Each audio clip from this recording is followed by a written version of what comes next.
Hello, hello, and welcome to another podcast episode of Overpowering Emotions, where I talk all things big emotions, emotion regulation.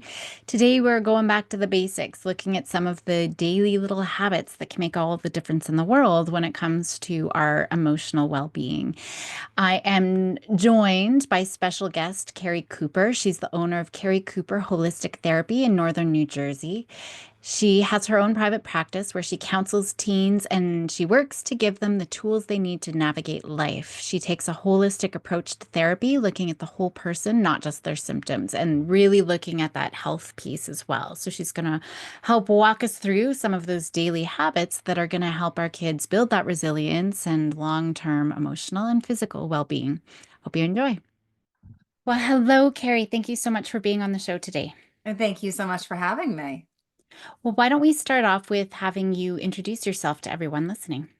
Sure. My name is Keri Cooper. I am a holistic psychotherapist. So, of course, the first question is, what the heck is a holistic psychotherapist? I was very traditionally trained. And at some point in my career, I said, I think we're missing something. And I wound up really looking at the link between physical health and mental health. And I think it's overlooked a lot. So when kids come to me, I specialize really with high school and college kids. When they come to me and say, I'm anxious, I'm depressed, I don't have motivation, I don't have focus or attention, not only do I do traditional psychotherapy and skills and tools, but I also say, and how are you sleeping? And how are you eating? And are you seeing the light of day? And are you exercising? And all that good stuff that I think we forget. Right. And just as adults as well, I think we forget that. So that's kind of who I am in a quick, synopsis of my practice. But because of that, because of the connection between the foundations of physical health and mental health, I'm also an author of two books that combine those as well: Mental Health Uncensored, 10 Foundations Every Parent Needs to Know. And I have the same book in a workbook form for the teens. Oh, that's great. Well, why don't we start with that? Why is that important, that connection between the physical health and mental health? It's so funny when we are parents to toddlers and our toddlers don't nap and they're cranky and they're fussy and they're having meltdowns over, silly things. We go, oh, it's because they didn't nap. They didn't get enough sleep. But when our teens do it, we don't make that connection. We don't go, oh, they're grumpy and, they're irritable because they didn't sleep well last night. We're just like, oh, they're moody teenagers. But we're forgetting that sleep is such a critical piece of it. When we're sleep deprived as adults, what happens to us the next day? We can't problem solve well. We can't focus well. We're grumpy. We're moody. So it is so hard as a therapist to just address the grumpiness, the moodiness, and all of that without addressing the sleep, which is leading to that. I always say to the kids I work with, if your physical foundation's not there, your mental health is always going to be an uphill battle. And I think we forget that sometimes, that that's the foundation. Yeah. And that's true. I do a lot of talks and workshops, and it doesn't matter if I'm talking about ADHD or behaviors or anxiety. I'm always saying it's so much harder if these kids aren't getting very basic needs met, like not eating breakfast, not having good sleep, not being hydrated, right? Where we really are only going to make very little headway, right, if those things aren't being addressed. So, Absolutely. And it was really during the pandemic that it was so obvious to me that there was such a huge issue with that. I mean, kids were sleeping all weird hours. I mean, their sleep was half of them were nocturnal, I felt like. It was just so bad. And actually, that's when I wrote both books because the mental health crisis during COVID was just through the roof. And I, virtually couldn't get enough people into my office. I was overbooked. Every therapist I knew was overbooked. And I had parents calling me, leaving me voicemails, just crying, being like, I don't know what to do about my children. And I said, I have to get the information out there. So that's why I wrote the books during that time period. But since then, they've been such a great resource because it really does show you, with the research behind it, why this is so important right now. And it's mhm. so, I don't want to say easy, but it's so foundational. And like we know it, like when we hear it, oh, we need to sleep, we need to eat well, we need to exercise, we need to hydrate. We're like, yeah, of course. But when you look at our kids, this isn't happening. And why do you think that is? I think some of it, there's a lot of different reasons. I think sleep, one of the big issues is the phones definitely get in the way. And I always say your children and you should not have your phones in your bedroom. Yeah. They should always be plugged in outside because no good phone calls coming in at 2 in the morning to your children anyway. Don't put that, don't put them in that position. Take the phones out of the bedroom. Yeah. But, they're sitting there scrolling and they don't even realize what time it is. Or after school, instead of just getting their homework done, they're scrolling, they're, TikTok watching, all of that. And all of a sudden now it's 7 o'clock at night and they're starting homework. So kids always tell me, I have so much homework. Do you really have so much homework? Or is it that you're being distracted every few minutes by 30 minutes of scrolling? Exactly. Yeah. Yeah, that's a big piece for sure. And then I mean with the screens, the melatonin is Yes. affected as Yes. well, right? Yeah, so it's just this vicious cycle. It is. It's a completely vicious cycle. And then when we talk about, food, it has never been easier to get food with just ordering online or door dashing or anything like that. And they're just getting so much junk. And then they're consuming so much sugar. Mhm. And sugar, of course, is going to impact how we could fall asleep at night. And the same with the caffeine, with all the Starbucks and energy drinks and all of that that's happening. Right. And our brain takes up, this is one thing that I often tell parents, our brain uses up like 25% of our calories. And so if it's not being fueled properly, again, our brain isn't going to be focusing on math when it's focusing on trying to get the basic nutrients, that the brain and the body need to be able to function. Um, and sleep too. I know a big conversation. I have two teenage daughters, one that I'm having right now with my girls, and especially my younger one, because she loves sleeping in. My older one's good. She keeps a Mhm. fairly consistent schedule, but my younger one will stay up late, go to sleepovers and sleep in all day just to go back on Monday. And like you're essentially jet lagging yourself every single weekend. Yes. You are jet lagging yourself. And she's like, oh, whatever. Not understanding that it really does affect our circadian rhythm. It does. And there's no such thing as catching up on sleep. It's Right. not like you can have all this sleep deprivation and then try to catch up on the weekends. It doesn't work like that. Right. And the other issue that we're seeing, especially with a lot of the research out there, is that the sleep you get before midnight is actually so important that it changes how your brain is flushing everything, how your organs are functioning. It's actually the sleep before midnight. And so when these kids are going to bed, especially on weekends at 2, 3, 4 in the morning, even though they're getting 8, 9 hours of sleep, sometimes even more, it doesn't mean they're getting good sleep. Like we are not meant to be nocturnal. We are meant to go to sleep when the sun sets and then wake up when it rises. That is our body's actual natural rhythm. And that's what we need in order for our cells to repair, for our immune system to kick on, for our growth hormones to kick in. All that happens when we sleep. Right. So, what are some things, I think, just breaking it down into some of Mhm. those really small daily steps that are manageable and doable? What would Yeah. some of those things be? I think my favorite step, and I know that this is a struggle, but it's a really important struggle, is to get the phones out of the bedroom. We have an entire phone docking station, charging station in my hallway. And that's where all the phones go at night, including mine, because I don't want to be woken up either in the middle of the night. So, especially if all my kids are home, my phone's there. And everyone's phones are docked there, and that's what needs to happen. And it really does make such a difference. And the earlier you start that, the easier it is to continue.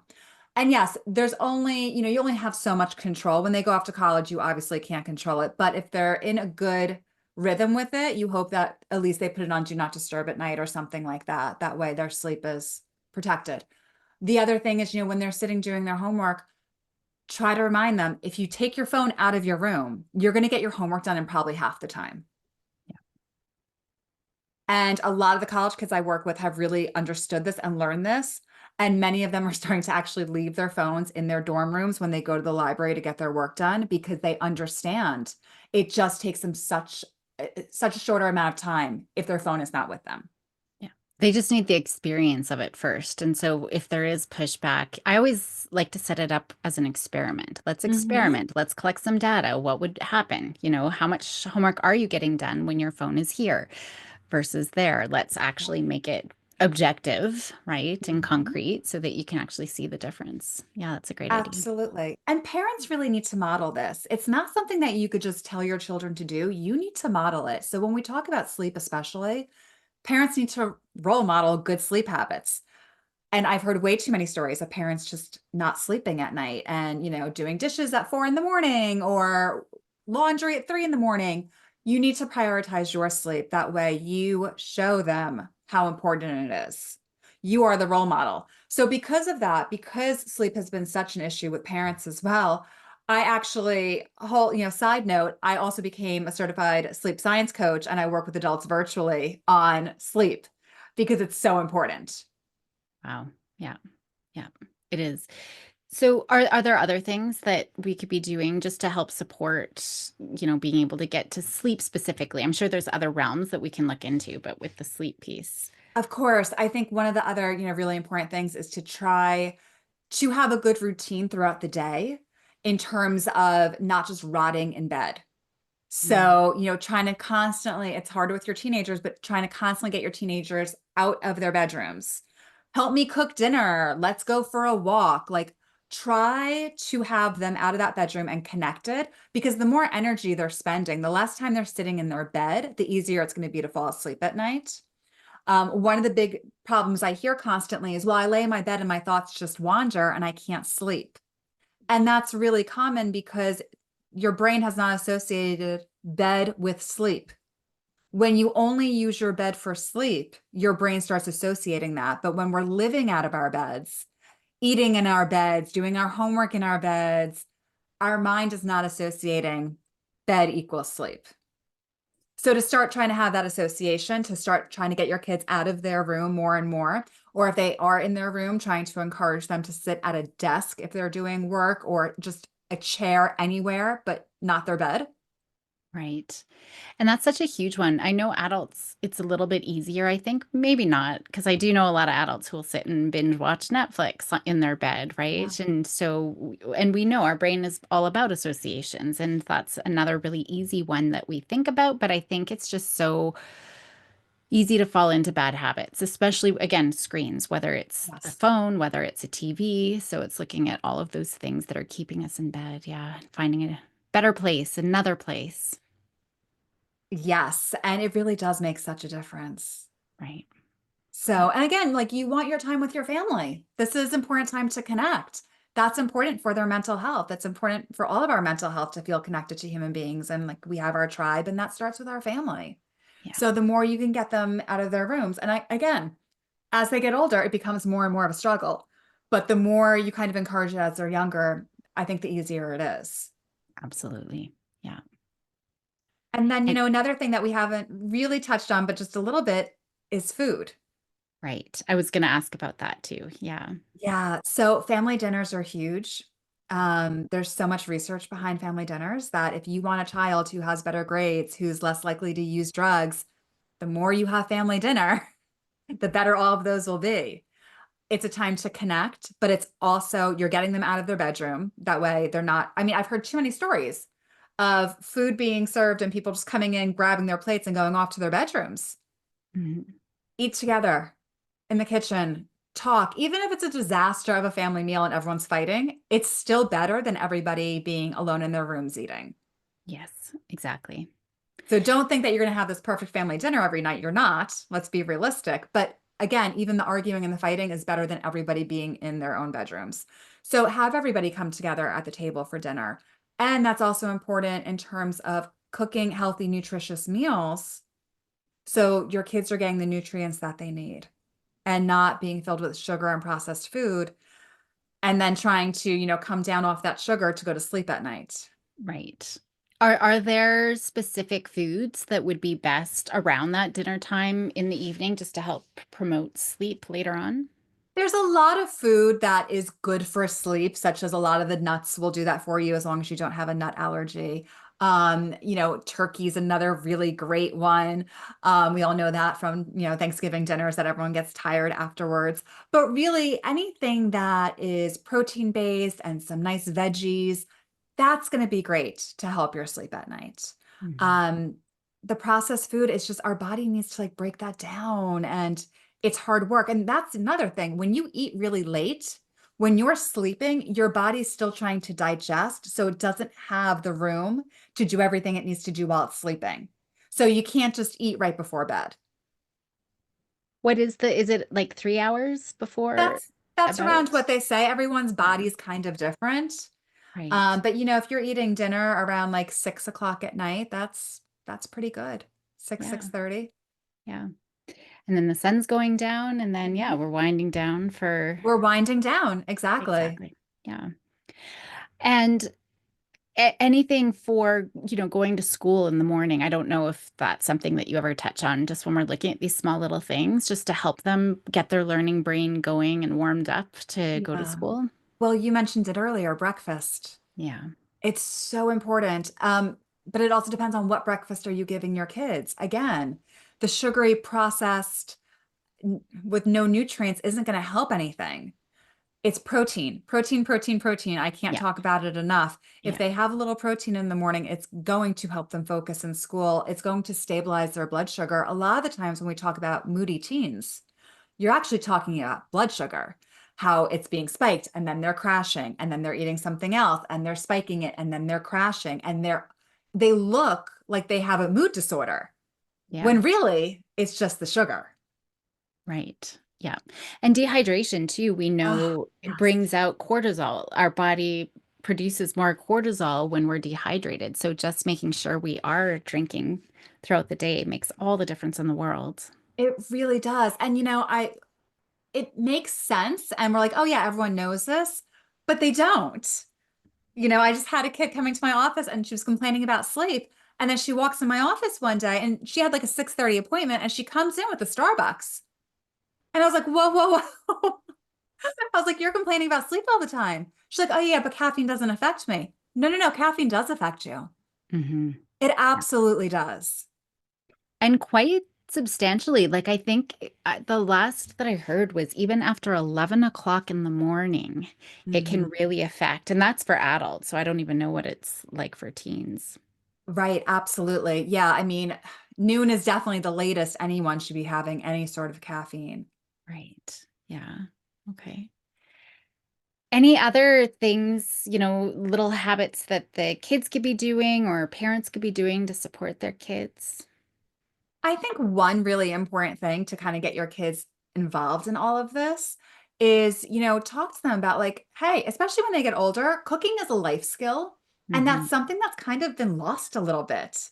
Like back in the day, we had like home ec classes and, we learned to cook. And a lot of these kids are not learning how to cook. And that also hurts their self-confidence. Like when they feel like they could be independent and do things on their own, that really helps their confidence level. So when they feel like they can't even cook a simple meal, that's a struggle, especially when they go off to college. And, many times as they get older in college, they have, kitchens there and they need the basics. So bring your kids into it. Hey, find a recipe. Let's cook this together. What do you think we should have? Like get them involved, and then they're so much more likely to buy in, of course. Yeah. And to eat what is made too. It's interesting. I actually don't make dinner anymore. My girls do. Well, one of my girls, my younger Mhm. one does. And it's funny, we're gonna go away as a family, but my older one, she started university. So she's like, I have to stay. I have to, take my courses. So my little one, who's still just in grade 8, is like, I need to stay home with her because she's not going to be able to feed herself. She needs someone to cook meals for her. It's so funny, Yeah. because my little one loves cooking, and she does. She makes our dinners most nights, unless she's got, after school activity or something like that. But she loves doing it. Whereas my older one, she can make grilled cheese, she can make some scrambled eggs, but Right. it really is such an important skill. Hmm. It is. It's a life skill. It's something I feel like we've gotten away from so much. And again, that goes back to the parents that everybody is just so busy. And every time, in my office, a parent walks in, I'm like, how are you doing? They're like, oh, just running around. And I'm like, well, let's stop. What do we keep on saying yes to that we need to start saying no to? Yeah. And that's a really important thing to also teach our children. I see a lot with young girls, people pleasing behavior, that they keep on saying yes when they want to say no. And so much of that is learned from their well-meaning moms who just say yes, yes, yes to everything and don't put up those boundaries and don't say no. And that's actually a chapter in my whole book too. Like we have to teach our kids to say no. And we as adults have to say no. Right. And that's a Yeah, hard thing to do. it is. That's not easy. But to look at your calendar, what you actually want to be doing. I mean, some things you just have to do. I get that. But there's a lot that you don't need to do.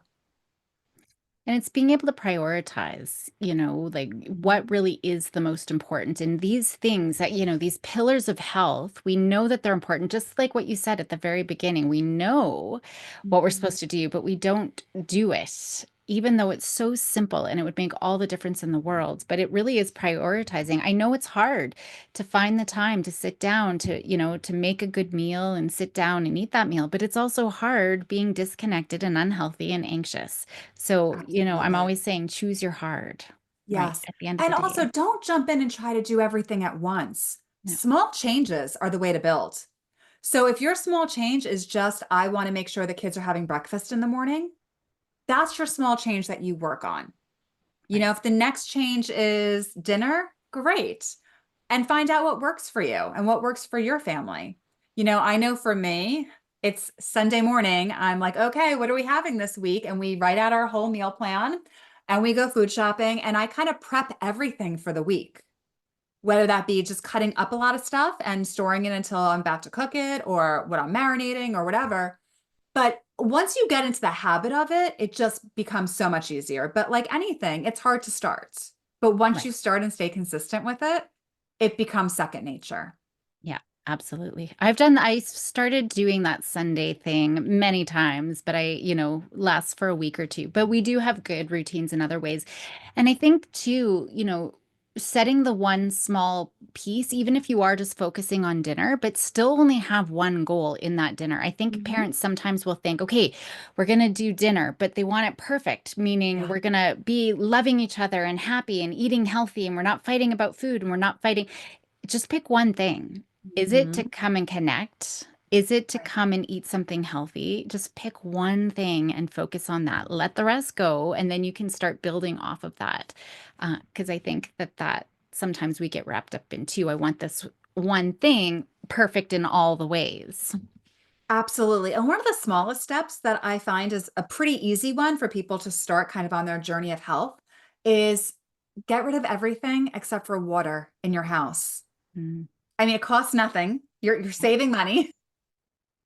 Um, and it's just such an important factor in health. And you're already now cutting out probably sugar and caffeine. Just go on to water for everybody. And it's a simple step. It takes a little bit of getting used to, but it's normally the easiest one. yeah, yeah. That's a great one. That's all we drink at our house. We Yeah. have some coconut milk for cereal every so often, but yeah, no, that's a great one. Yeah, that's all we drink. And it's, interesting. Lots of times with the kids I work with to try to get them hooked in to making some positive changes, the easiest one is water because a lot of them will complain to me about like their skin and, it's breaking out or it's dry. And I'm like, hydration would help all of this. So sometimes that's the easiest way to hook them in because they actually do see the results from it. Yeah, yeah, which is great. Hmm. Well, lots of good reminders. I think it's just, again, hearing it again and knowing how to break it down is really helpful. Anything left unsaid that's important to say that we've missed so far? I don't want to overwhelm people. So, there's always more and more to do. But start wherever you can start, whatever feels right for you. But anything that kind of leads you on this journey of health is really going to help your children and your entire family and yourself. And again, we get so wrapped up in, oh my gosh, they have anxiety, they're moody. What do we do? Just narrow it down and bring it back to the foundations of are they sleeping? Are they eating well? Are they hydrated? Are they moving their bodies? Just start looking there. Yeah. And modeling it rather than Yes. telling them. I mean, it really does start with us to change their behavior. It starts with us. So instead of telling them what to do, we need to first start modeling it and bringing it into the house and into the lifestyle in the first place. And Absolutely. One of the really important things that I did a few years ago was I even caught myself just scrolling on my screen sometimes. And I was like, what am I doing? So I started putting my phone away in another room and putting more books around my house. So now if my kids walk into the living room and I have nothing to do, they'll see me reading a book. And that's how we start modeling this behavior. Yeah. And I have to tell you, I am so much more productive with my phone not around me because it sucks everybody in. That's what it's designed to do. Yeah. Exactly. Well, I'm always saying, self-care isn't consumption. So if you're consuming any screens, food, like unless it is nourishing and Mhm. at meal times and things like that, but yeah, consumption is not great. So, well, thank you so much. This is just a nice reminder. I will have all of your information in the show notes, but for the people who are listening, where is the very best place to reach you? Most likely my website, which is kericooperholistictherapy.com, and my books are on Amazon, Mental Health Uncensored, 10 Foundations Every Parent Needs to Know. Great. Thanks so much for being on the show. Thank you so much for having me.